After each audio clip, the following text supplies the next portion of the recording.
Buenas tardes. Para continuar con la última clase, la última sesión, lo que corresponde al deslinde y titulación de comunidades campesinas nativas. A ver, siempre el tema de las comunidades campesinas va a ser un tema muy conflictivo de abordar, en principio por la realidad que existe, ¿no? Y por todo la problemática que nos genera, ¿no? Hablar siempre este tema muy polémico. Fíjense, hasta hoy en día, ¿no? Tenemos ese tipo de inconvenientes. En el 2008 se trató de modificar, ¿no? Las normas relacionadas con las comunidades nativas. Y de ahí ustedes recordarán en qué derivó, ¿no? El problema del baguazo. Entonces fíjense que hablar de comunidades campesinas de por sí es un poco sensible, ¿no? Por todo lo que esto arrastra. En esa época solamente la modificación, o por lo menos la protesta que se tenía en ese entonces, fue enfocada en el sentido de que se iba a modificar, ¿no? La votación para el acto de disposición de comunidades campesinas, de comunidades nativas. De alguna forma equipararla, ¿no? A las comunidades campesinas. O sea, por ejemplo, en una comunidad campesina, para que ellos puedan disponer de sus terrenos, era suficiente el 50% más uno, y se acabó, de sus miembros. En comunidades nativas era otra regla, se necesitaba 2/3, o sea, era la mayor cantidad de votos. Entonces lo que con esta norma lo que se quiso hacer, solo hablando de este aspecto, porque ahorita nos vincula a hablar acerca de la tierra, ¿no? En esa época lo que se quiso fue más que todo equiparar que para la adquisición, al igual que en las comunidades campesinas, en las comunidades nativas sea el 50% más uno. Entonces todo esto generó un gran problema, ¿no? Y la pregunta es ¿por qué? Sencillo, ¿no? Tradicionalmente y constitucionalmente, la constitución o el constituyente siempre ha protegido a las comunidades campesinas, ¿no? Siempre ha habido esta idea de proteger justamente a la comunidad campesina por lo que representa, ¿no? Por lo que representaba, representa y representará, ¿no? Como se conocen a unos otros lugares como comunidades indígenas, ¿no? Autóctonas, que vienen, digamos, del Perú profundo, tradicional, que son nuestros, tal vez hasta ancestros, ¿no? Pues algunos denominan también comunidades ancestrales, tienen mucha larga data, mucha antigüedad, ¿no? Entonces, una forma de proteger las comunidades campesinas y justamente de evitar que éstas se puedan extinguir en el tiempo y que puedan desaparecer, era justamente dotarlas de esta protección, de que no podían venderse, no podían prescribirse, no podían hipotecarse, ¿no? Pero fíjense, ¿y cuál era la lógica de esto? El legislador constituyente decía, si nosotros le damos la facultad para que las comunidades puedan disponer de sus terrenos, pues no corremos el riesgo de que con el tiempo las comunidades vayan a desaparecer, ¿no? Si ellos pudieran vender como cualquier propietario, el riesgo sería que poco a poco la comunidad va a ir desapareciendo. Y vamos a ir desapareciendo algo ancestral, algo que es nuestro, algo que es parte de nuestra cultura. Entonces el constituyente dice, ok, entonces evitemos esta posibilidad de extinción. Por tanto, que no puedan disponer. Y mucho tiempo efectivamente las comunidades campesinas no podían disponer. De un tiempo a esta parte se les otorgó esa facultad de disposición. Tan es así que actualmente las comunidades de la costa sí pueden hacer actos de disposición, tanto a sus comuneros como a terceros, ¿no? Y para eso, ¿qué implica? Justamente, ¿no? Una asamblea de todos los comuneros, y en donde tiene que haber pues una votación. Obviamente la agenda de esta asamblea va a ser el acto de disposición concreto o los actos de disposiciones concretos, ¿no? Y su consiguiente votación, que de alguna forma legitima la decisión de la comunidad de poder disponer. Pero fíjense, ahora sí pueden disponer, antes no se podía. Entonces las comunidades de la costa tienen pues un procedimiento diferenciado en el acto de disposición. Suficiente la mitad más uno. Y en las comunidades nativas no es suficiente la mitad más uno, se requiere de 2/3. O sea, es más complicado que se pueda disponer en una comunidad nativa. Entonces esta norma pues tenía, entre otros objetivos, tenía el objetivo de nuevamente, o mejor dicho, de establecer el mismo sistema de votación con la comunidad campesina de la costa. Y esto generó todo un problema, ¿no? Entonces, por eso yo empezaba hablando sobre este tema, de lo sensible que puede ser hablar de una comunidad campesina, ¿no? Y sobre todo, y como lo vamos a ver acá, de todo el tiempo que ha tenido que pasar para que de alguna forma el Estado, más allá de reconocerlas desde la Constitución, lamentablemente no haya hecho mucho, en esos años hablo, por reconocer la titularidad, ¿no? Hasta acá hemos hablado y justamente creo que una reflexión de este diplomado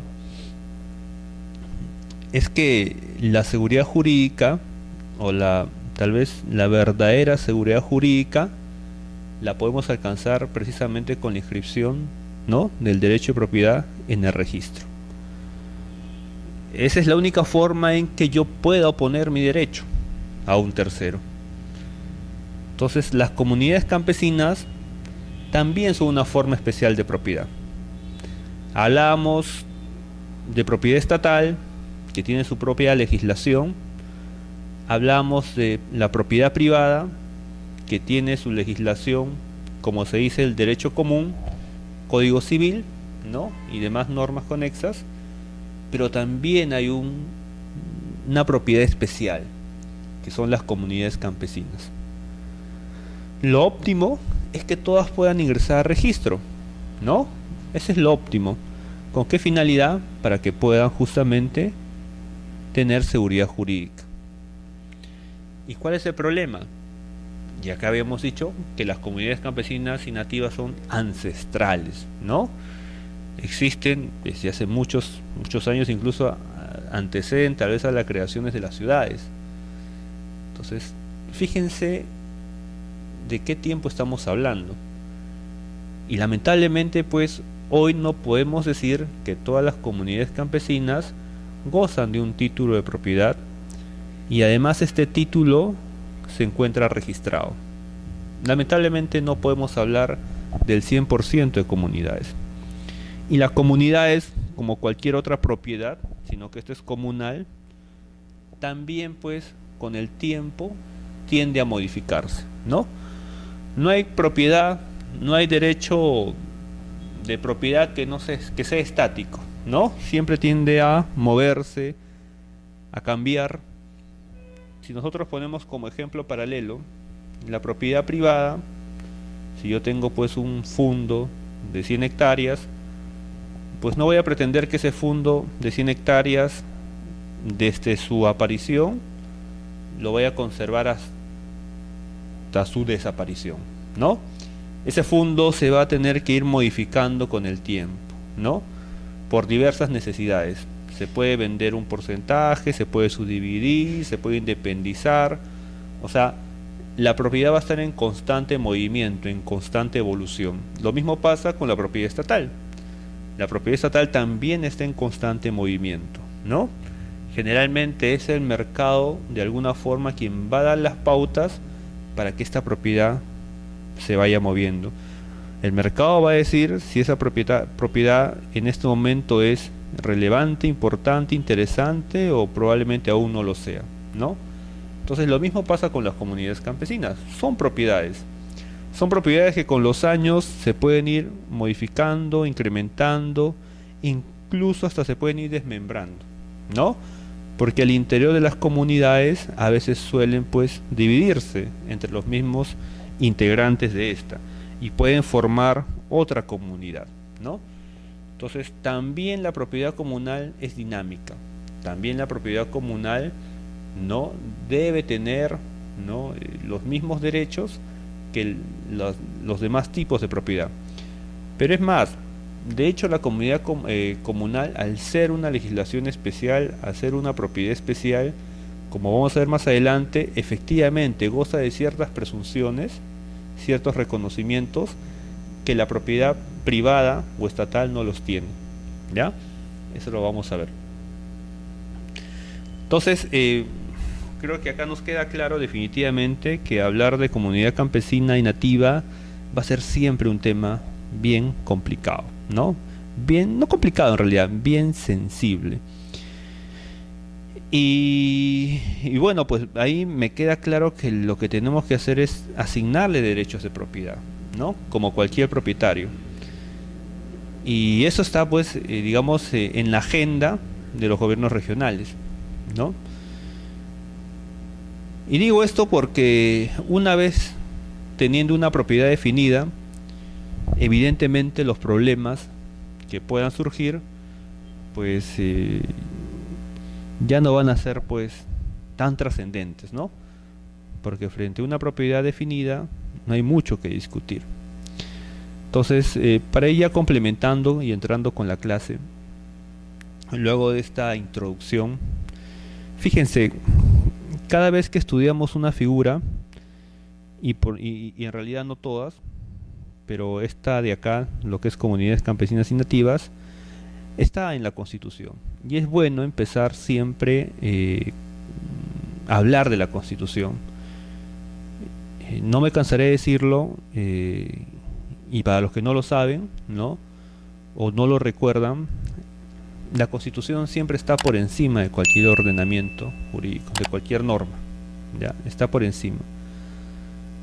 Y así como hemos dicho hace momentos atrás de que el constituyente busca proteger a las comunidades campesinas, y las constituciones pueden ir cambiando, variando con los años, pero es bueno saber qué es lo que dice o qué es lo que ha recogido hoy en día el constituyente del 93, que es la última constitución que tenemos, ¿no? Ahí vamos a ver cuál es la intención que tiene la Constitución respecto de esta propiedad especial, ¿no? Y fíjense que la Constitución claramente en su artículo 89 señala lo siguiente. Dice: las comunidades campesinas y nativas tienen existencia legal y son personas jurídicas. Qué importante es este primer párrafo, ¿no? De frente la Constitución dice que estas comunidades tienen existencia legal y son personas jurídicas. Ya les está dotando de una personería jurídica, ¿no? Ya vamos a ver cómo las normas infralegales que están por debajo de la Constitución van a de alguna forma regular estos mandatos y van a desarrollarlos. ¿Qué más dice? Son autónomas en su organización, ¿no? Definitivamente lo son. Prueba de ello precisamente es que frente a cualquier acto de disposición o administración tiene pues que efectivamente, ¿no?, convocarse una asamblea. Y evidentemente cuando ya hablamos de una organización tienen que tener pues sus representantes legales, ¿no? Presidente, vicepresidente, secretario, etcétera, etcétera. O sea, es una persona jurídica y como toda persona jurídica debe tener un representante, ¿no?, que son los directivos o los directores que forman parte de ella, aquellos que se entiende que han sido elegidos democráticamente, ¿no?, a través de una votación, etcétera. Entonces, no cabe duda que son autónomas en su organización, ¿no?, en el trabajo comunal y en el uso y la libre disposición de sus tierras. Fíjense, acá ya la Constitución les da esa facultad. Dice, en el trabajo comunal y en el uso y la libre disposición de sus tierras. Es decir, le está diciendo, oye, ustedes tienen autonomía en su organización, organícense de la mejor forma que puedan o de la forma más eficaz posible, ¿no? Evidentemente esta organización tiene que estar encaminada a conseguir la finalidad que tiene una comunidad campesina. Y le dice, oye, pero por si acaso también puedes, ¿no?, hacer un uso y también libre disposición de tus bienes. Esta es una palabra clave. Le está diciendo, tú puedes disponer libremente de tus bienes, ¿no? Lo que antes no se podía, la Constitución de 93 reafirma de alguna forma la posibilidad de que ellos puedan transferir sus terrenos. ¿Qué más dice? Así como en lo económico y administrativo, son autónomos, ¿no? Dentro del marco de la ley establece. O sea, no puede haber una entidad del Estado que entre y puede decir, a ver, cómo van sus cuentas, cómo va tu administración, cómo va tu contabilidad. Ellos tienen una autonomía. Es como el propietario. Como ustedes propietarios, ustedes manejan, administran de la mejor manera sus propiedades, ¿no? Entonces, algo similar tiene las comunidades campesinas respecto de sus terrenos. Ellos verán el mejor uso y si consideran pertinente disponerlo, lo podrán hacer, ¿no?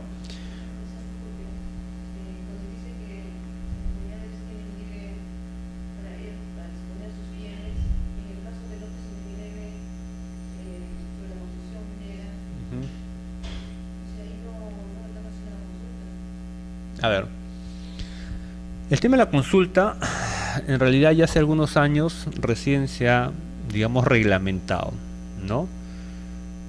Este convenio que ya había suscrito en los años 90 el Perú, ¿no? Y desde el momento que uno suscribe un convenio, lo que hace es incorporar, ¿no?, esos instrumentos internacionales a tu ordenamiento jurídico. Y a partir de ahí se entiende que ya es obligatoria su implementación. Pero aplicar el convenio por sí solo no era, o tener el convenio por sí solo no era suficiente, ¿no? Es como que yo tengo una ley que dice, está prohibido fumar, ¿no? Pero necesito que esa ley además sea regulada. Nos diga dónde está prohibido fumar, o tal vez se puede fumar de tal a tal horario, y quiénes pueden fumar, ¿no? Había, ¿no?, esta ratificación de ese convenio en los años 90, 96 si no me equivoco, pero faltaba algo que era importante, ¿no? ¿Cómo es que se debe llevar a cabo esta consulta? Y esa norma que tenía que dar el Congreso fue dada pues muchos años atrás, muchos años después. Estamos hablando, si no me equivoco, del 2011. Recién se emite el reglamento, ¿no?, del procedimiento de consulta previa. Cuando en realidad, si se fija, eso debió haber sido exigido desde los años 90, ¿no? Siempre y cuando el legislador haya desarrollado la parte procedimental que ahora la tenemos. Entonces la pregunta es, ¿no?, y la cuestión es, en la cuestión práctica, ¿qué pasa?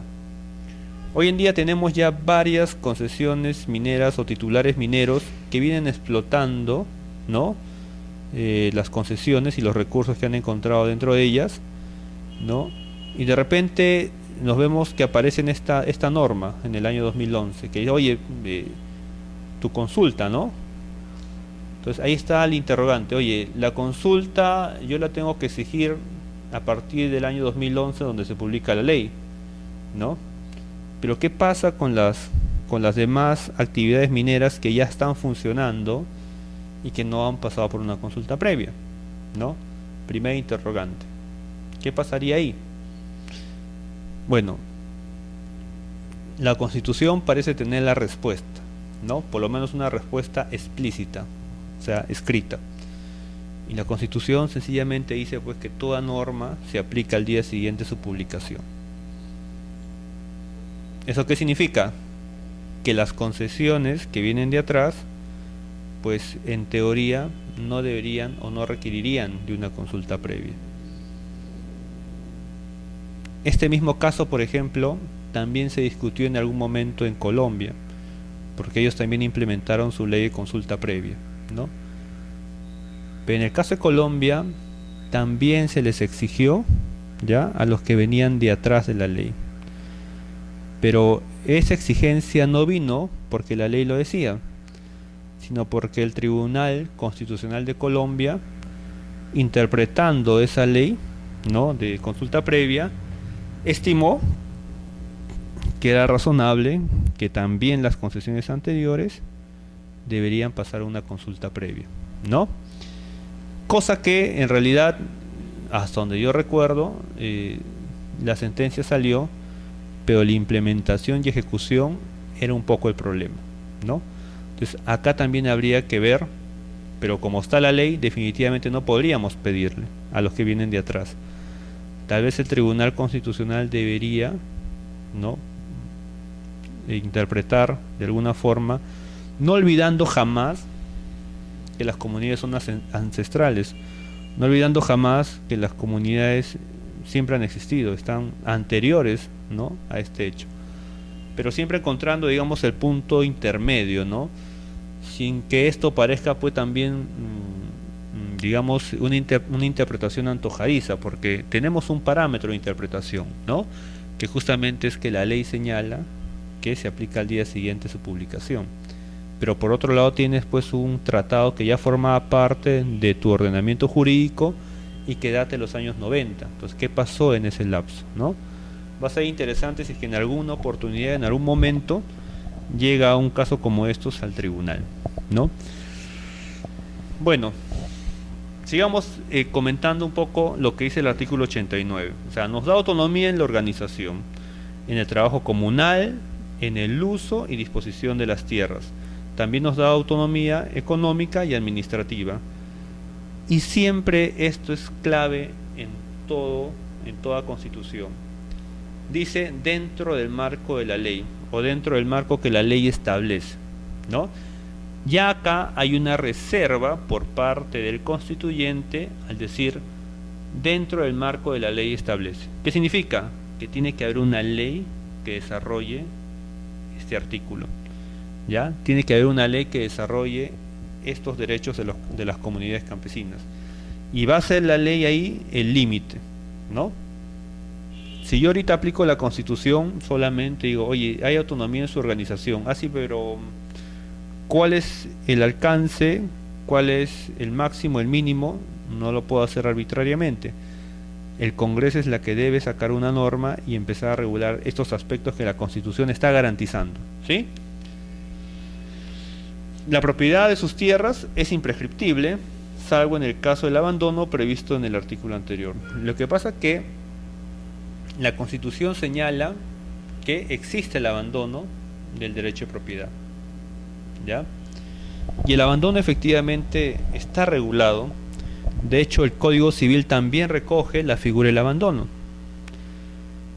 Pero ojo, uno podría decir, y esto ya, digamos, se ha discutido, se ha desarrollado y se ha definido, ¿no? Uno podría decir, el abandono se aplica a predios urbanos, a predios rústicos. La Constitución también de manera expresa señala que es a predios agrícolas, ¿ya? Predios rústicos. Entonces no se puede hablar de abandono de predios urbanos. Entonces, de una vez dejamos de lado ese interrogante o resolvemos ese interrogante. No se puede aplicar el abandono de predios urbanos. Por tanto, ese artículo del Código Civil que señala que el abandono se produce cuando no exista, no esté su propietario o no hay una explotación durante un plazo o un lapso de tiempo de 20 años, la propiedad queda en abandono. Esa causal respecto al tema de predios urbanos se entiende que está derogada por la Constitución. Lo que sí hay es el abandono en predios rústicos. De hecho, la ley de tierras, ¿no?, ha desarrollado esa posibilidad. Entonces sí existe la figura del abandono, pero únicamente para predios, ¿no?, rústicos, predios agrícolas. ¿Qué más? El Estado respeta la identidad cultural de las comunidades campesinas y nativas. Evidentemente, no solamente debe respetar, debe promover, porque son parte de la cultura, ¿no?, nacional. Entonces fíjense, ese es el mandato que tiene la Constitución. Hablábamos nosotros también, bueno, ese mandato de la Constitución tiene que tener un desarrollo constitucional. Y sí lo hay, ¿no? El Código Civil también regula lo que es comunidades campesinas. Pero el Código Civil pues tiene que ser entendido, leído con la Constitución del 79, ¿ya? Porque el Código es del año 84, la nueva Constitución es del año 93, ¿no? Entonces, evidentemente, cuando se hizo el Código Civil del 84, se hizo teniendo en cuenta la Constitución del 79, ¿no? Entonces, corresponde entrar a analizar el Código Civil, pero siempre con esa contingencia, ¿no? De que podemos advertir algunas derogaciones tácitas hechas por la Constitución. ¿Qué dice, por ejemplo, el Código Civil? Las comunidades campesinas y nativas son organizaciones tradicionales y estables de interés público, ¿ya? Constituidas por personas naturales y cuyos fines se orientan al mejor aprovechamiento de su patrimonio para el beneficio general y equitativo de los comuneros, promoviendo su desarrollo integral. Están regulados por la legislación especial. Y efectivamente, ¿no? Hay una legislación especial. Es más, el Código Civil hace, de alguna forma, sienta algunos principios acerca de la comunidad, pero a su vez advierte que este tipo de propiedad tiene una legislación especial, y de hecho la tiene. ¿Qué más dice? ¿Se acuerdan que habíamos dicho que la Constitución dice que la comunidad campesina tiene existencia legal y personería jurídica? ¿No? Así dice la Constitución. El código que dice, para la existencia legal de las comunidades se requiere además de la inscripción en el registro respectivo, su reconocimiento oficial. Esto, por ejemplo, nosotros podríamos decir que de alguna forma se contradice con lo que dice la Constitución del 93, ¿no? Porque ya la Constitución del 93 le dice claramente las comunidades tienen existencia legal, es decir, la misma Constitución ya los está reconociendo, ¿no? Como personas jurídicas. O sea, no necesitarían en rigor un documento, ¿no? No deberían, pero formalmente sí lo necesitan para poder inscribir, ¿ya? De un documento que los reconozca como tal. No deberían, pero efectivamente es necesario. ¿Por qué? Porque las comunidades campesinas, para poder ser inscritas, se necesita pues un documento que pueda generar el asiento. Y en este caso, para generar el asiento de persona jurídica, se necesita pues su reconocimiento como tal, ¿ya? Si bien es cierto, en la práctica existen, de hecho existen, uno puede pasar, caminar por ahí, identificar y cruzarse con algunos comuneros, ¿no? Pues fíjense que, al igual que los demás derechos de propiedad, pues no es obligatorio inscribirlo, ¿no? Pero sin embargo ellos están en la práctica, ¿no? Entonces, en rigor, como repito, no es requisito su inscripción registral para ser consideradas como comunidades campesinas, porque ya el reconocimiento viene desde la Constitución, ¿ya? Pero en la práctica, efectivamente, sí se hace o sí se emite, los gobiernos regionales, de hecho, tienen un procedimiento de reconocimiento de comunidad campesina, ¿no? Que en buena cuenta se suele dar con una resolución administrativa, ¿no? Se reconoce la personería jurídica, se inscribe como tal en la sección de personas jurídicas, ¿no? Eso solamente respecto a la personería. La propiedad tiene otro canal, como se dice, ¿no? Generalmente las comunidades campesinas empiezan justamente reconociendo su existencia legal, ¿no? O sea, tal vez el primer acto de saneamiento es que se acepte o se reconozca, valga la redundancia, su reconocimiento como tal, ¿no? Ese es lo primero que suelen hacer. Una vez que obtienen este reconocimiento o existencia legal, se suele inscribir en registros públicos para poder generar justamente la partida, ¿no? En donde va a figurar la persona jurídica que es la comunidad campesina y los integrantes de esta, ¿no? Los directivos, en tal caso los representantes. ¿Y por qué es importante esto? Justamente porque, como ya la Constitución le ha dotado de esa facultad de poder hacer uso, administrar y disponer de sus bienes, pues por seguridad jurídica a ellos también les conviene que esos derechos que ellos van a otorgar estén inscritos en el registro público. Por eso es necesario justamente este reconocimiento y esta inscripción. Si por ejemplo si por ejemplo ellos, o hay una comunidad que no le interesa pues alquilar, no le interesa vender, sencillamente porque es una comunidad pequeña y ellos están en constante uso, ¿no? Y es más, uno pasa por los terrenos y rápidamente advierte que hay personas, que hay comuneros. Entonces fíjense que ahí la función de publicidad no la va a dar el registro, sino la está dando la misma posesión, ¿no? Todo el mundo pasa, están los comuneros tal, es la comunidad tal. Entonces fíjense que ahí, si finalmente lo que se busca es seguridad jurídica, pues mayor seguridad que esa no van a tener, porque todo el mundo sabe que están ahí. Es más, a nadie se le ocurriría entrar a ese terreno y pretender inscribir esa área o pretender hacer uso indebido de ese terreno, porque ahí está, en ese terreno ya está en posesión de la comunidad campesina. Entonces, no habría ningún problema, ¿no?, en que el registro sea obligatorio. Pero como en realidad los terrenos comunales no son pequeños y no están ocupados el 100% por sus comuneros, ¿no? Y en realidad pasa todo lo contrario, son terrenos, son extensiones muy amplias donde uno puede pasar y no puede saber si es terreno comunal, si es de la persona A, de la comunidad B, etcétera, etcétera. ¿Por qué? Porque imagínense hacer un cerco de toda una comunidad, pues sería sumamente caro, ¿no? Entonces, frente a esa realidad, pues definitivamente sí es recomendable, ¿no?, que se pueda regularizar su inscripción. Pero muchos años, como repito, el tema de deslinde y titulación ha estado pues totalmente abandonado, ¿no? Tal vez se impulsó más, bueno, en la época de reforma agraria, se expropiaron varios terrenos para poderles asignar a comunidades campesinas, ¿no?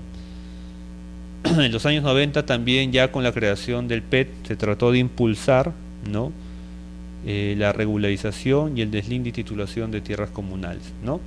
Si bien es cierto, el PET ahí actuaba como un órgano técnico, preparaba la información, la competencia siempre ha sido y es, ¿no?, de los gobiernos regionales, ¿no?, o las direcciones agrarias de los gobiernos regionales, ¿no?, la facultad de poder formalizar, ¿no?, o como se llama, la ley lo señala de esta manera, ¿no?, deslinde y titulación de comunidades campesinas, ¿no?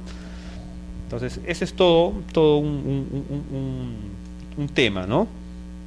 No es sencillo, ¿no?, en la práctica poder definir, ¿no?, un perímetro de una comunidad campesina, ¿no? Por la geografía, la ubicación, la distancia. Entonces, elaborar un plano, y acá lo vamos a ver que se denomina un plano conjunto de la comunidad campesina, es bastante complejo. Entonces, ese es el trabajo que hoy en día tienen que hacer los gobiernos regionales, ¿no? Y repito, ¿no?, o sea, yo soy de la idea que efectivamente debería terminar de formalizarse todas las comunidades campesinas, ¿no? Por más que sea una comunidad pequeña, donde todos estén en posesión, pues lo más eficiente es poder incluir esta comunidad dentro del registro público, ¿ya? Mayor garantía. Exactamente.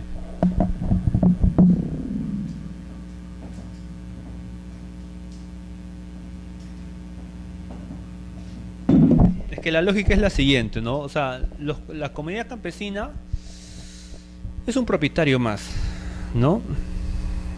Y ahorita yo les preguntaría a ustedes, o te preguntaría a ti, o sea, ¿qué prefieres? ¿Tener un título guardado en tu casa, o que ese título esté inscrito en el registro con los beneficios que el registro te da, ¿no? Pues creo que el tema es claro. Yo obviamente sí prefiero inscribirlo, aunque sé que no es obligatorio. Entonces lo mismo pasa en la comunidad. Ellos también tienen un derecho de propiedad. Si les preguntáramos a ellos, señores, ¿ustedes quieren tener su propiedad inscrita? ¿No? Tal vez lo que no conozcan o no sepan de los beneficios lo duden, pero aquellos que conozcan de los beneficios del registro, pues evidentemente van a decir que sí, no es necesaria la inscripción. Entonces es la misma lógica, ¿no? Solamente existe una institución para otorgar ese tipo de seguridad jurídica, y ese registro, no hay más. Y los comuneros pues son una clase más de propiedad que hay en nuestra legislación, ¿no? No son menos propiedad, ¿no? Son una propiedad, y por tanto debería de gozar de todos los beneficios, ¿no?, que tiene una comunidad campesina.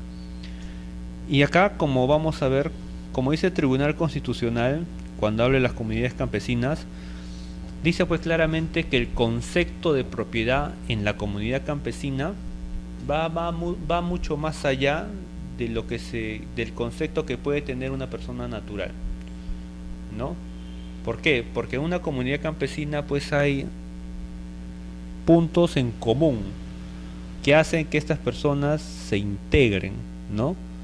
O sea, no solamente es, bueno, soy propietario y punto, ¿no? Sino que esa tierra para ellos vale mucho más.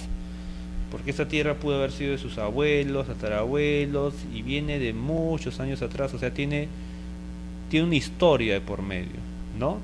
Es por eso que el tribunal acá claramente dice, eh, el tribunal recuerda que la propiedad comunal de los pueblos indígenas no puede fundarse en el enfoque clásico de la propiedad. Es mucho más que el enfoque clásico de la propiedad, ¿no? Sobre la que se basa el derecho civil. Para los pueblos indígenas, la tierra no constituye un mero bien económico, ¿no? Sino un elemento fundamental de componentes de carácter espiritual, cultural y social. ¿Se dan cuenta? O sea, trasciende, va mucho más allá de solo el aspecto económico, ¿no? Ellos pueden tener su propiedad y no venderla nunca, ¿no? ¿Por qué? Porque tienen otro concepto distinto de la propiedad, no va mucho más allá. Dice, en sus tierras los pueblos indígenas desarrollan sus conocimientos, prácticas de sustento, creencias, formas de vida tradicionales que trascienden de generación en generación, ¿no? El tribunal valora la relación especial de los pueblos indígenas con sus tierras y pone de relieve, ¿no?, la acentuada interrelación del derecho a la propiedad comunal con otros derechos, tales como la vida, integridad, identidad cultural, libertad de religión. Efectivamente, dentro de este contexto, no solamente hay que verlo desde el punto de vista del derecho de propiedad. Como dice el tribunal, abarca mucho más allá. De por medio se interrelacionan otro tipo de derechos, ¿no? Derecho a la vida, integridad, identidad cultural, etcétera, etcétera. Entonces, es importante lo que dice el tribunal, y como vamos a ver más adelante, el tribunal dice lo siguiente. Dice, desde luego el carácter especial y al mismo tiempo relacional del derecho de propiedad comunal acarrea determinadas consecuencias. En ese sentido, ha indicado la Corte Interamericana, la posesión tradicional resulta equivalente al título de pleno dominio otorgado por el Estado, por lo que los indígenas tienen derecho a exigir el reconocimiento oficial de su propiedad y su registro. ¿Qué implica eso? O sea, la propiedad comunal no solamente es aquella sobre la cual ellos ostentan un título, ¿no? En algún momento el Estado, cuando se hizo expropiaciones, empezó a adjudicar también terrenos a comunidades campesinas, ¿no? Les empezó a otorgar terrenos. Hay comunidades que ya desde la colonia cuentan con algún título, ¿no? Hay comunidades que efectivamente Reforma Agraria los tituló. Hay comunidades que probablemente el gobierno regional los esté reconociendo, ¿no? Entonces, fíjense. Y nuevamente acá es la presunción con la que gozan las comunidades campesinas. Ya la Corte Interamericana dice que también la posesión viene a ser como el derecho de propiedad de ellos. O sea, yo puedo voy digamos a una zona rural, llego a una zona o llego a una parte del campo y veo pues que efectivamente ahí hay una explotación económica por parte de comuneros, ya toda una zona llena de comuneros. Sin embargo, a mí me han dicho que esa zona justamente no está inscrita, ¿no? Vamos a hacer un pequeño gráfico. Digamos que esta es la comunidad campesina de Cañete, ¿ya? Un ejemplo, ¿ya? Tienen títulos, efectivamente, de toda esta zona. Títulos, un título de propiedad. Un título de propiedad, digamos que se le otorgó en el año 1973. ¿Ya? Reforma agraria, digamos.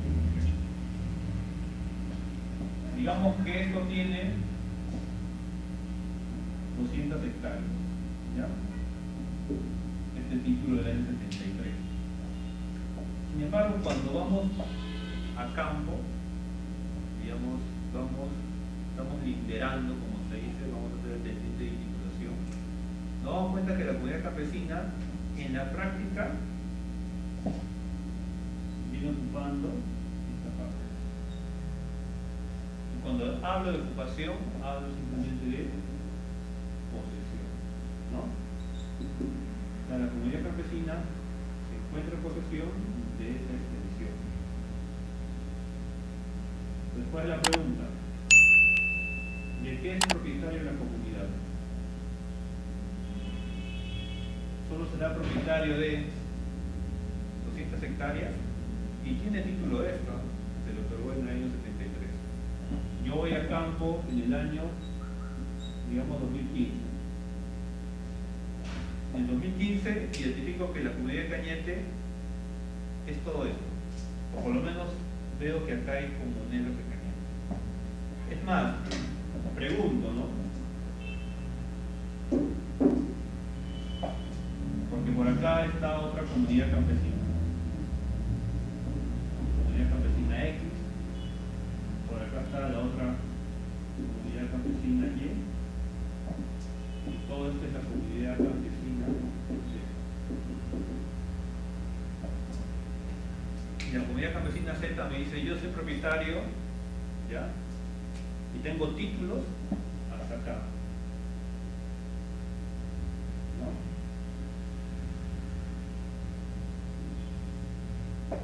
La comunidad X también me dice, yo tengo títulos de esta zona de acá.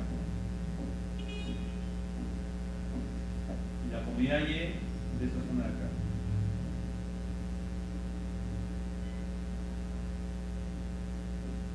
Y fíjate que esto de acá, esta porción de terreno, no la reclama la comunidad X, no la reclama la comunidad Z, no la reclama la comunidad Y. Hay un reconocimiento de estas comunidades que esa área no es de ellos. Yo voy a registro público, ¿ya? Es más, yo soy un particular y de alguna forma yo he accedido a registros públicos y sé que la comunidad de Cañete es solo esto y por acá están las demás comunidades y sé que esta zona de acá no se inscribe, no está registrado. Entonces yo ya, si no está registrado y ellos no lo reclaman, ellos tampoco, y ellos tampoco, y ellos solamente tienen título de 200 hectáreas, entonces eso no es de la comunidad. Entonces yo, imagínate, voy a registro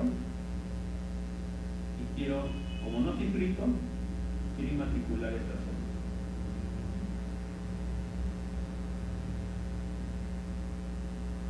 ¿Qué haces?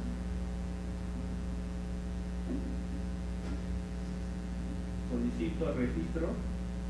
Si el predio no está inscrito, ¿qué solicito?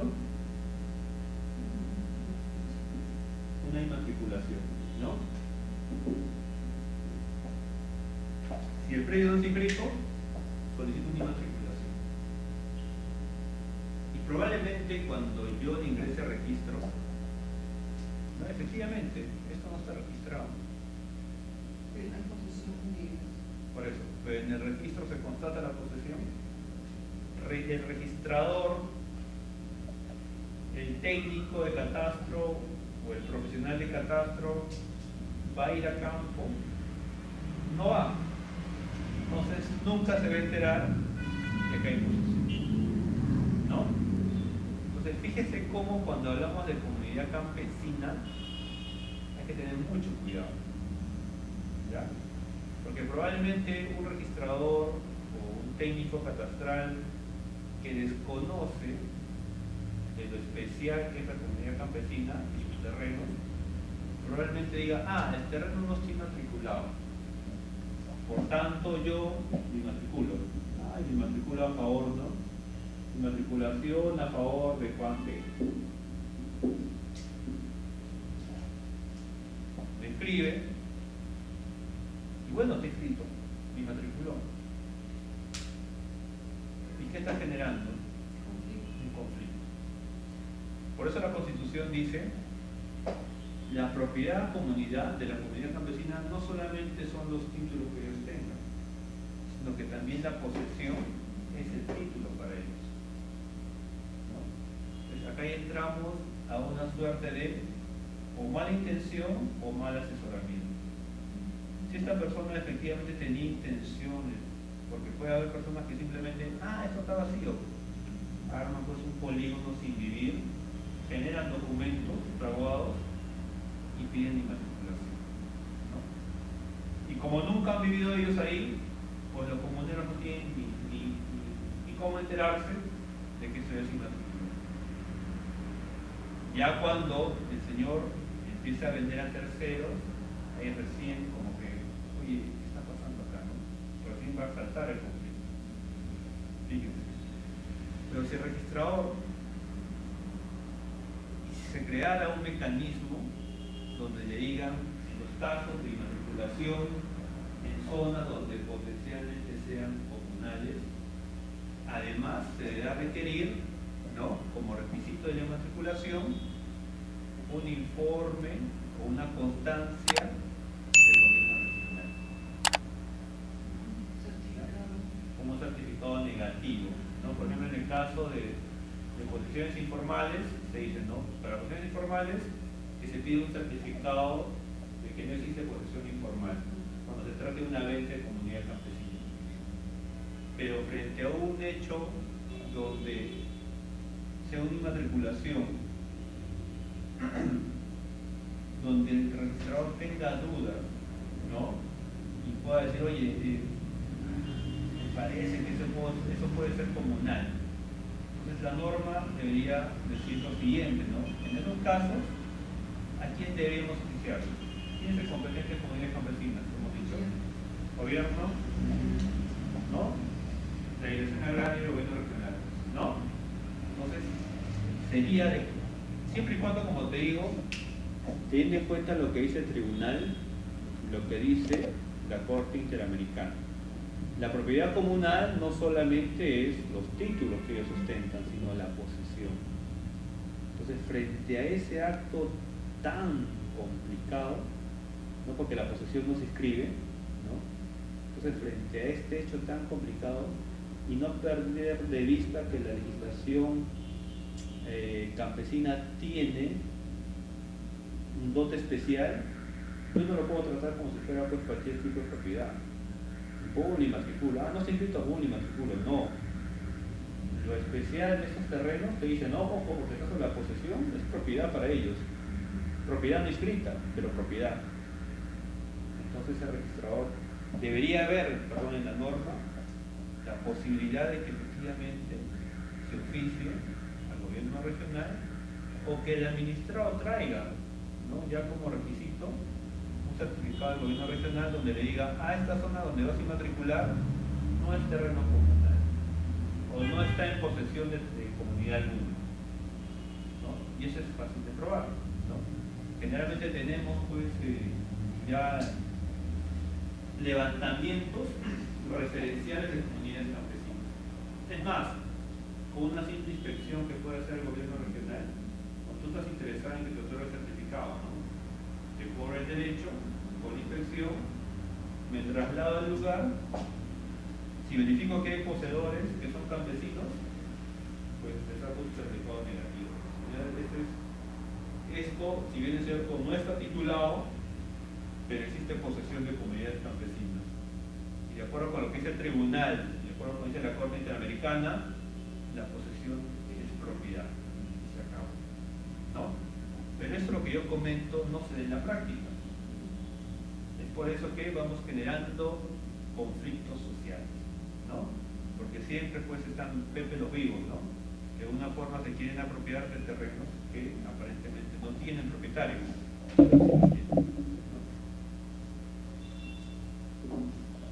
Entonces, eso es importante, ¿no?, tener en cuenta siempre eso. Cuando hablamos de comunidad campesina, mejor un ratito nos sentamos y pensamos mejor. No hay que reaccionar como si fuera una propiedad común y corriente, ¿no? Hay que ver primero, oye, ¿qué dice la Constitución acerca de la comunidad campesina? ¿Qué dice el tribunal? qué pronunciamientos hay sobre el particular. ¿Ya? Bueno, ¿cuál es la importancia de la comunidad campesina o de las comunidades, ¿no? Fíjense, Dice, la población que habita en las comunidades campesinas representa el 30% de la población nacional. O sea, es un número ya bastante elevado, ¿no? Se estima que el total, las comunidades ocupan el 27% del territorio nacional, casi el 30%, o sea, es bastante, ¿no? En la región sierra, las comunidades campesinas ocupan el 55%, imagínense. Las comunidades campesinas, casi en un 80%, están comprendidas, dice, en el estrato de mayor pobreza del Perú. Pobreza entre comillas, ¿ya? Porque esto es, ahorita vamos a comentar algo bien particular. Dice, existen 6.066 comunidades campesinas reconocidas oficialmente por la Dirección Regional Agraria, pero estas 6.000, ¿no? Fíjense que no todas están o gozan con sus derechos de propiedad inscritos. O sea, hay reconocimientos. Ya te reconozco, ¿no? Tienes tu reconocimiento administrativo, es más, está inscrito en el registro, pero ¿dónde está pues la propiedad? ¿No? Tengo reconocimiento como persona jurídica, pero no tengo la partida registral de la propiedad. ¿Por qué? Porque falta sanear, falta hacer el famoso deslinde y titulación. Hay un porcentaje que ya ha sido titulado, pero hay un porcentaje que no lo ha sido.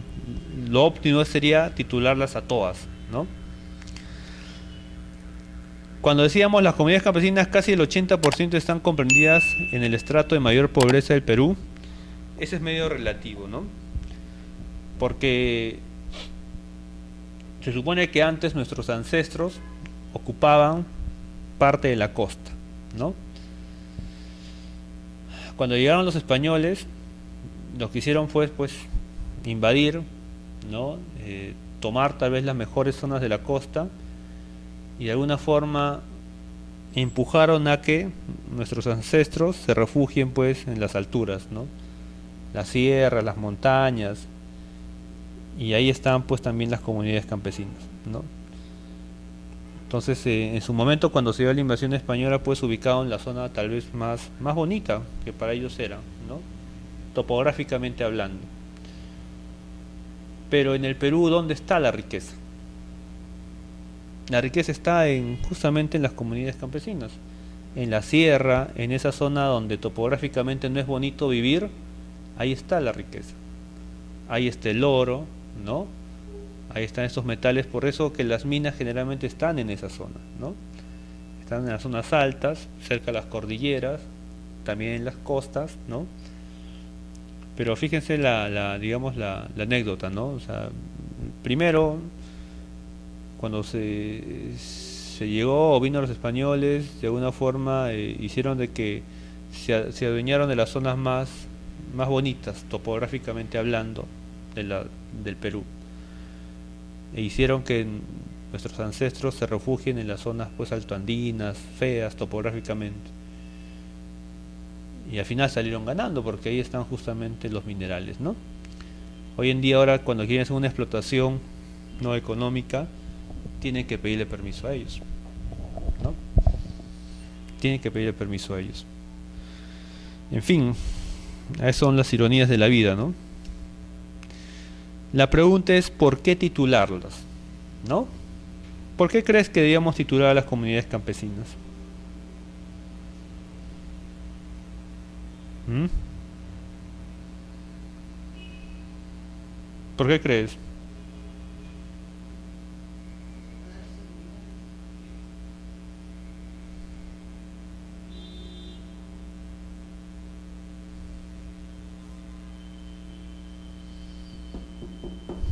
¿Por qué crees?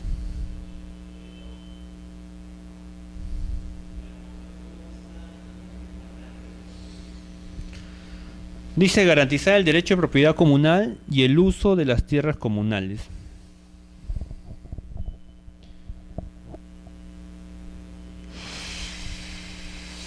Hemos dicho que lo más importante es garantizar el derecho de propiedad, ¿no? Alcanzar la seguridad jurídica que el registro nos da. Porque si no escribimos, corremos ese riesgo, ¿no? que progresivamente se puede ir perdiendo terrenos comunales, ¿no? Dice poner fin a indeterminables conflictos por tierras y linderos con sus colindantes. Generalmente colindas con comunidades campesinas, pero también puedes colindar con propiedades privadas, ¿no? Acuérdate que también como parte del crecimiento de los terrenos comunales eran que había muchos fundos enormes, ¿no? Latifundos. Y muchos de estos fundos también colindaban con comunidades campesinas. Entonces parte de esa realidad también va a ser encontrar eso, ¿no? Comunidades campesinas que también pueden colindar con propiedades privadas, ¿no? Y siempre ha habido un conflicto, ¿no? Se puede generar un conflicto entre el privado y la comunidad o entre comunidades. ¿Y cuándo se estos conflictos? Precisamente cuando no tenemos definida la propiedad. Si yo supiera claramente con un título que mi propiedad son 200 hectáreas y mi colindante que la suya tiene 200 y la del otro colindante tiene 300, pues no hay nada que discutir, ¿no? El tema está claro. Pero lamentablemente no es la realidad, ¿no? En la realidad no está definida. No todas las comunidades están tituladas, ¿no? Se ha avanzado bastante en comunidades campesinas de la costa, pero en las comunidades campesinas de la selva, nativas, la realidad es distinta. Es mucho más complejo. Es que es mucho más complejo titular justamente comunidades campesinas nativas. ¿Por qué razón? Porque están en constante movimiento, ¿no? O sea, no tienen un área, no necesariamente tienen un área definida, ¿no? Como la comunidad campesina en la costa que se inserta en un área determinada y ahí se desarrollan. Generalmente las comunidades nativas están por donde, digamos, la naturaleza les es más favorable, ¿no? No necesariamente están fijas, suelen moverse. Es una realidad distinta, ¿no? ¿Qué más? Suscribir convenios para impulsar su desarrollo integral y autosostenido, ¿no? Son razones por las que deberían titularse. Lo más importante es pues asignar derechos. Una vez que tú le asignas derechos a alguien, pues, como se dice, estás dentro del mercado, ¿no? Una comunidad campesina con sus derechos bien definidos podría, por ejemplo, en vez de darle una servidumbre a una minera, podría dar un arrendamiento, un usufructo, podría negociar de mejor manera los derechos de superficie sobre su terreno. Podría venderlo si desea, podría dar un usufructo, una superficie, ya podría ver la forma más apropiada y más beneficiosa para ellos, ¿no? Entonces tienes estas variantes de connotación, ¿no? ¿Por qué más? Dice fundamentar el apoyo del Estado en cumplimiento de la Ley 24656. Participar en los programas y proyectos de agroexportación.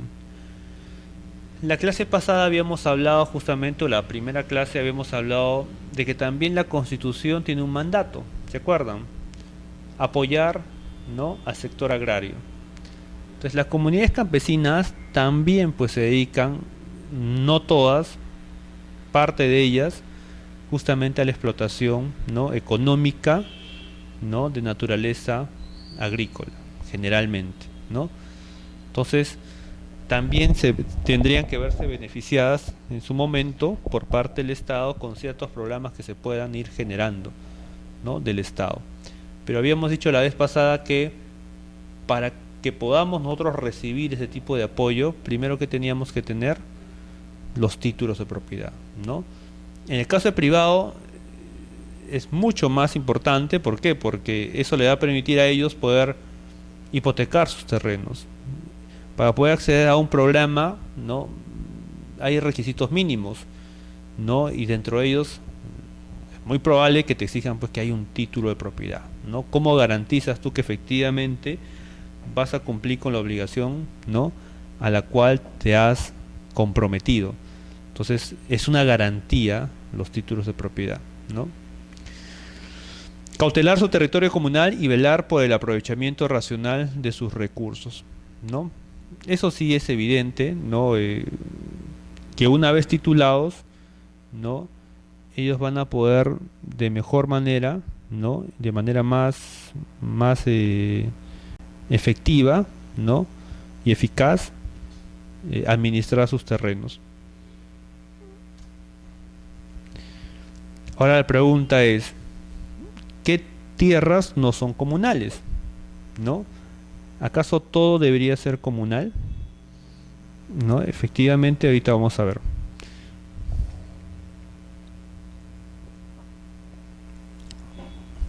La ley habla claramente en el supuesto, por ejemplo, a ver,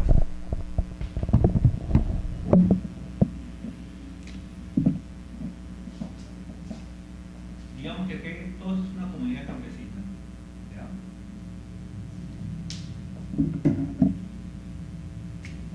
Y esta parte de acá,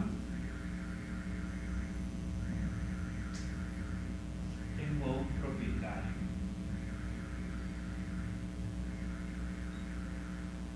Pero ojo, no es comunero. Es más, nunca lo fue. Tiene títulos de propiedad. Es más, lo tiene inscrito en el registro público.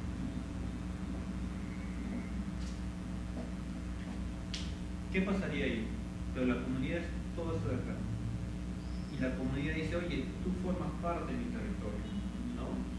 O tal vez podría alegar, ese título pues tal vez es falso, lo que tú quieras, ¿no? Y por tanto, yo voy al momento de hacer mi deslinde y titulación, yo te incluyo como parte de mi terreno. ¿Ya? ¿Qué dice la ley? Dice, solo en los casos que este título sea de 1920, se excluye de la comunidad campesina. ¿Qué significa? Este señor lo inscribió en el año 21 en adelante, es comunidad campesina. Fíjense que se va a generar un conflicto, porque estamos hablando de un terreno que no está inscrito en la comunidad, frente a un terreno que está inscrito. Si digamos que esta propiedad se inscribe en el año 1921 y la comunidad recién lo regulariza en el año 1990, digamos. ¿Ya? Fíjate, recién la comunidad quiere inscribir este terreno a nombre de ellos en el año 1990. ¿Qué dice la norma? Solamente se excluye del terreno comunal aquellas propiedades que datan de 1920. ¿Qué significa? Las que son del 21, 22 en adelante se consideran comunales. Y ojo, esto se va a inscribir en 1990. Entonces vamos a tener un conflicto entre una inscripción de 1990 y una inscripción de 1921, por ejemplo.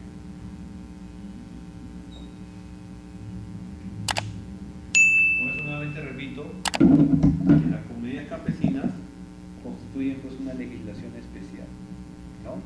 La norma claramente dice los predios de propiedad de terceros amparados en títulos otorgados con anterioridad al 18 de enero de 1920, no son terrenos comunales.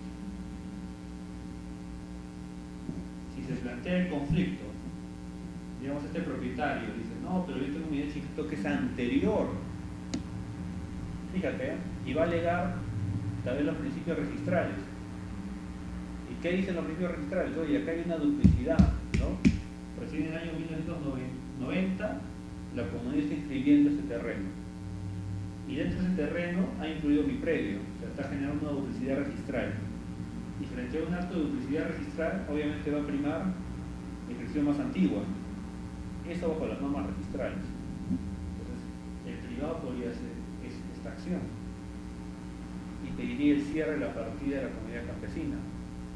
Lo que dice la ley dice que no es terreno comunal aquella propiedad de tercero amparado en títulos otorgados con anterioridad al 18 de enero de 1920. Se acabó. La misma ley está poniendo la solución a ese conflicto.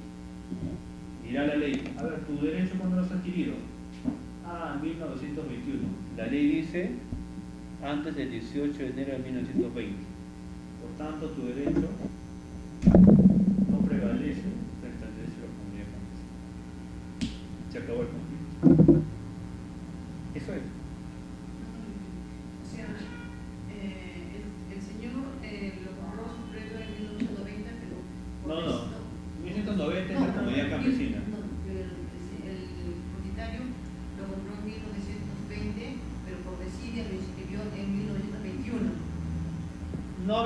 inscripción, nosotros vamos a poner el ejemplo de con inscripción.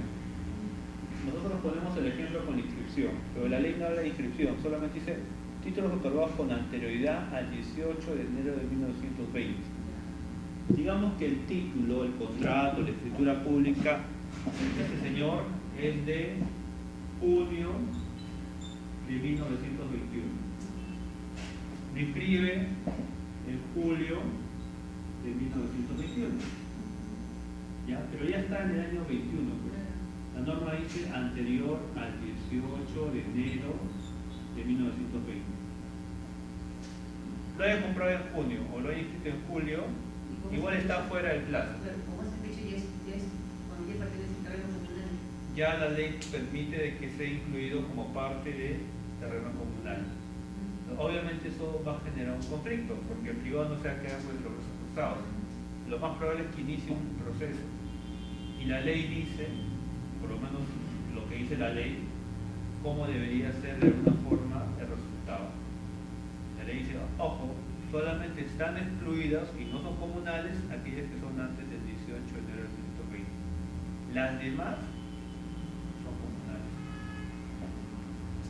Esa es la fórmula legal que se ha dado para resolver este tipo de conflictos.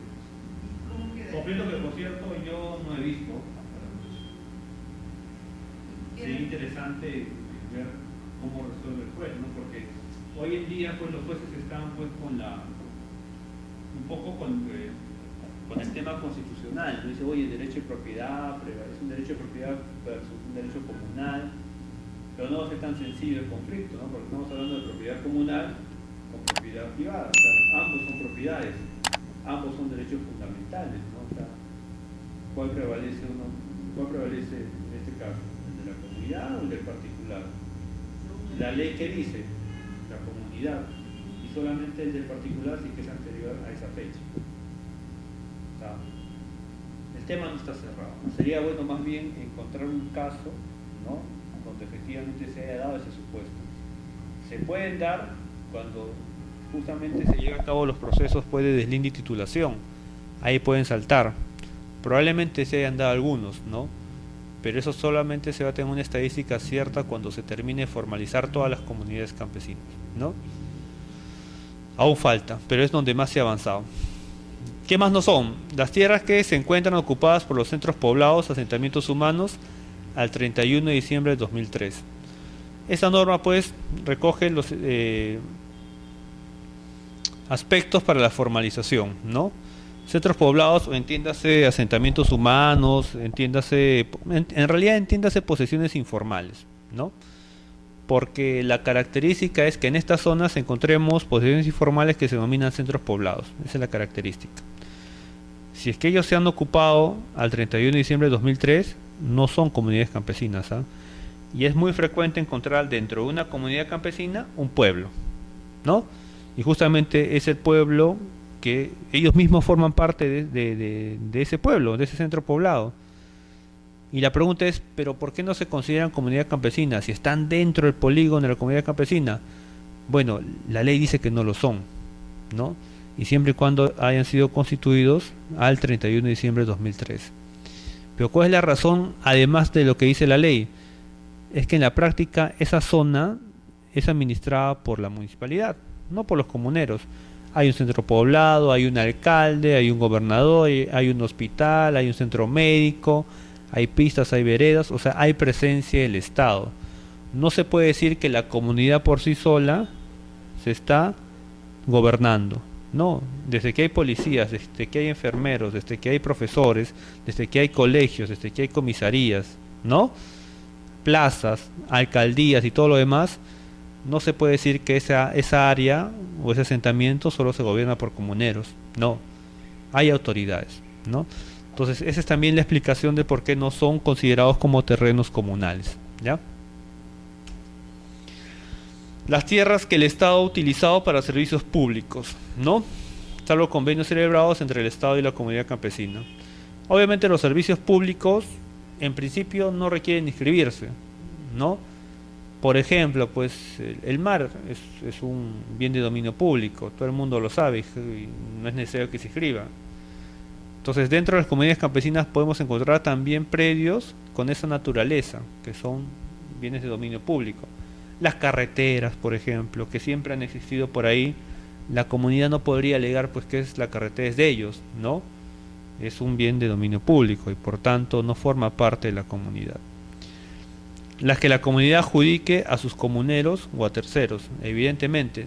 Hemos dicho que las comunidades campesinas tienen facultades para usar y disponer. En el caso que la comunidad haya dispuesto, haya vendido, pues ya dejó de ser de la comunidad campesina. Está dentro del polígono de la comunidad campesina, ¿no? Pero ya lo vendió. Y esa venta implica una independización. Es decir, ya deja de ser comunal y se convierte en una propiedad privada. También las adjudicaciones, ¿no? Las que sean declaradas en abandono. También hemos dicho que lo que sí cae en abandono son la propiedad rural. Y la naturaleza de estos predios son rurales, no son urbanos, ¿no? Las tierras adjudicadas con fines de reforma agraria, así. Y las tierras que se encuentran en restos arqueológicos, ¿no? Todo esto no es comunidad campesina, ¿ya? Las competencias en deslinde y titulación, ¿no? Acá están las normas generales que regulan, ¿ya? La titulación de comunidades campesinas. Vamos a verlo rápidamente, ¿no? Acá un poquito la llamada de atención, si quieren verlo así, ¿no? Dice, mediante esta ley el Estado luego de 167 años asume posición para formalizar el derecho de propiedad de las comunidades campesinas sobre sus tierras. Como te decía al principio, siempre se ha protegido a la comunidad, ¿no? Y la comunidad no se toca, no se vende, nada, sí, pero nunca se formalizó, nunca las dotaron de títulos de propiedad, ¿no? Porque tal vez pues era, yo no sé, pero probablemente pues había mucho interés de por medio, ¿no? Y hasta ahora no se termina de formalizar a todas las comunidades campesinas, ¿no? ¿Qué más? También eso habíamos conversado, ¿no? Las famosas, ¿qué contiene el territorio comunal, ¿no? Sus tierras originarias, las tierras adquiridas por acuerdo de derecho común. Una persona puede haber donado fuera de la comunidad, ¿no? Un privado puede haber donado, la comunidad puede haber comprado, ¿no? Las que la misma reforma agraria les ha adjudicado, ¿no? Y a su vez las tierras originarias comprenden las que la comunidad viene poseyendo, que también hemos dicho que es el concepto que recoge el tribunal y la Corte Interamericana. Y además dice incluye las tierras heredadas y las que indican sus títulos, ¿no? O sea, no solamente es la que dice tu título, sino las tierras heredadas y cualquier otra área en donde ellos se encuentren en posesión. Así de sencillo.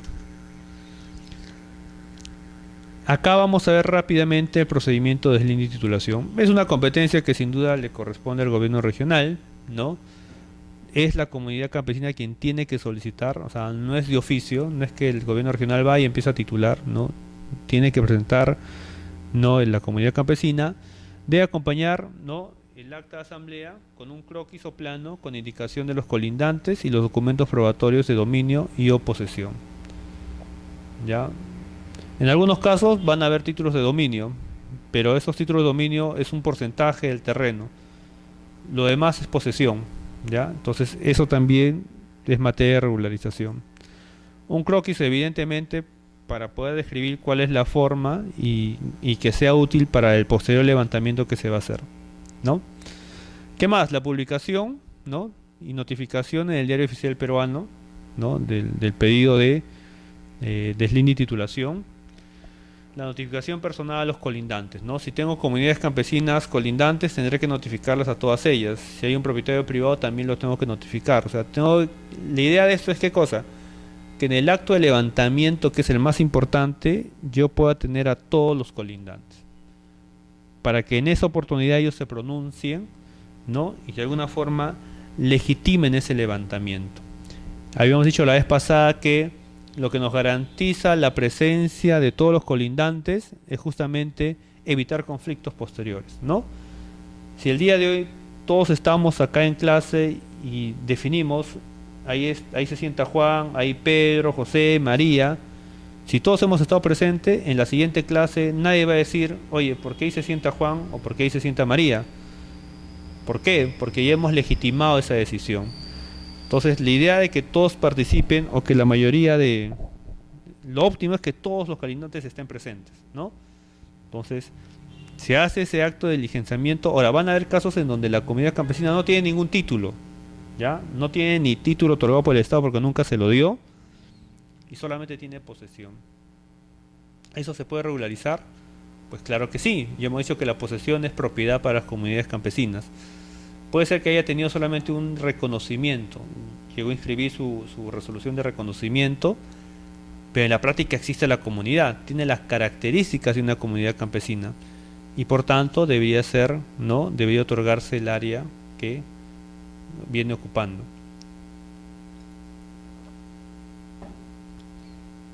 Si no tiene ningún documento,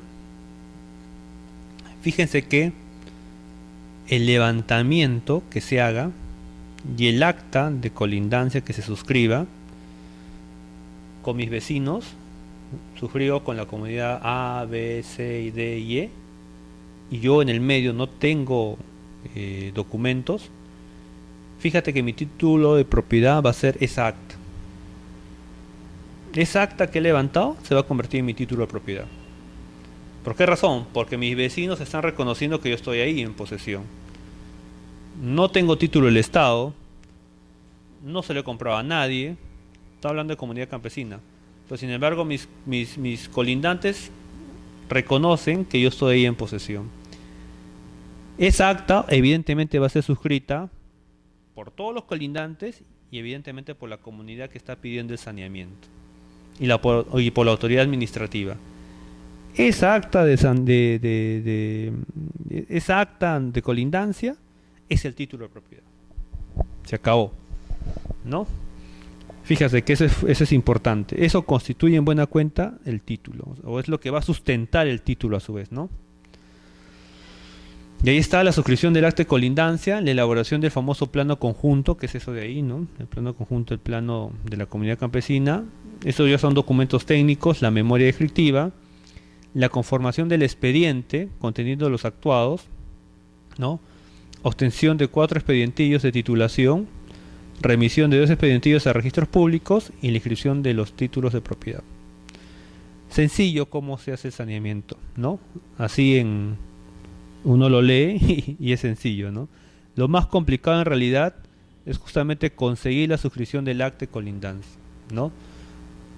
De hacer el levantamiento topográfico, porque son extensiones bastante amplias y a veces donde se genera más conflicto son en las colindancias, ¿no? Entonces, pero obviamente se ha hecho y lo que simplemente hay que retomar el tema de la titulación y concluirla para por lo menos, como repito, es mucho más sencillo formalizar la costa o las comunidades de la costa o comunidades campesinas que titular las comunidades nativas, que son otra realidad, ¿ya? En este flujograma de alguna forma se resumen rápidamente cómo es el procedimiento, que es lo que hemos hablado ahora. Ya tenemos ahí 3 actores, uno es el gobierno regional, 2 la SUNAR y por ahí también está colgado, ¿no?, el Poder Judicial. Habíamos dicho, primero nace con la resolución de reconocimiento. Para que yo pueda inscribir tu propiedad, ¿no?, del suelo, necesito primero que tú tengas, ¿no?, un reconocimiento, una existencia jurídica. Si bien es cierto, la Constitución le da la existencia jurídica como tal, pero además se requiere la inscripción de este derecho en el registro. Ahí está la comunidad campesina inscrita en la ficha número tal de personas jurídicas. Excelente. Después, ¿no?, la solicitud de parte, ¿no?, de parte de la comunidad. Ya habíamos dicho la notificación, publicación y todo lo demás. El acto tal vez más importante, que es el levantamiento del plano en conjunto. Ese es lo más importante, porque ahí se está definiendo ya la titularidad. Después ya viene la suscripción ¿no?, de los colindantes del acta, donde ahí simplemente reafirmamos el levantamiento que se efectuó, ¿no? Ahí se pueden generar controversias. Si por ejemplo hay un colindante que no está de acuerdo, pues sencillamente ahí se entorpece, ¿no?, el procedimiento. Y como cualquier derecho, ¿no?, yo tengo derecho a impugnar, a cuestionar, y si no estoy de acuerdo, pues se puede judicializar ese tema, ¿no? Y sencillamente se da al Poder Judicial y se genera el conflicto, ¿no?, hasta que resuelva el Poder Judicial. De no ser así, de haber consenso, de haber acuerdo, se sigue, ¿no?, con el procedimiento y ya se hace la elaboración del plano de conjunto y la memoria descriptiva. O sea, es el plano prácticamente definitivo como va a quedar la comunidad campesina con su respectiva memoria descriptiva, ¿no? Se arma el expediente administrativo, que tiene en realidad no muchos documentos, ¿no?, y se presenta a registros públicos para solicitar su inscripción, ¿no?, de la comunidad campesina. Se inscribe, se califica y se entiende que en estos casos el registro mayor observación no debería de poner, porque nuevamente repito y reitero, ¿no?, tanto este procedimiento de deslinde de titulación como los procedimientos de formalización son producto de un procedimiento administrativo, ¿no? Y todos los procedimientos administrativos están encaminados a un resultado final.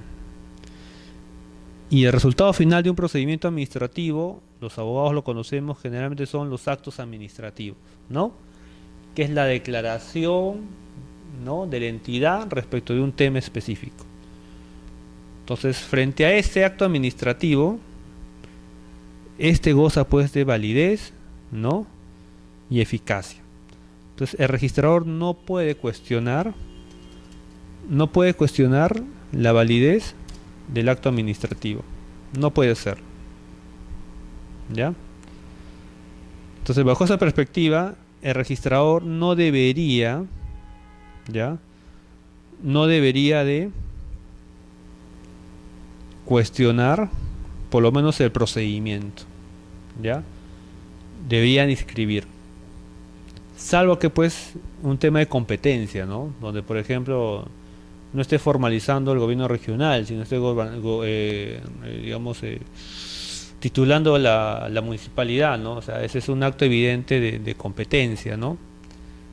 Entonces, por lo demás, el registrador debería asumir que el procedimiento se ha llevado de manera regular y proceder con su inscripción en el registro, ¿no?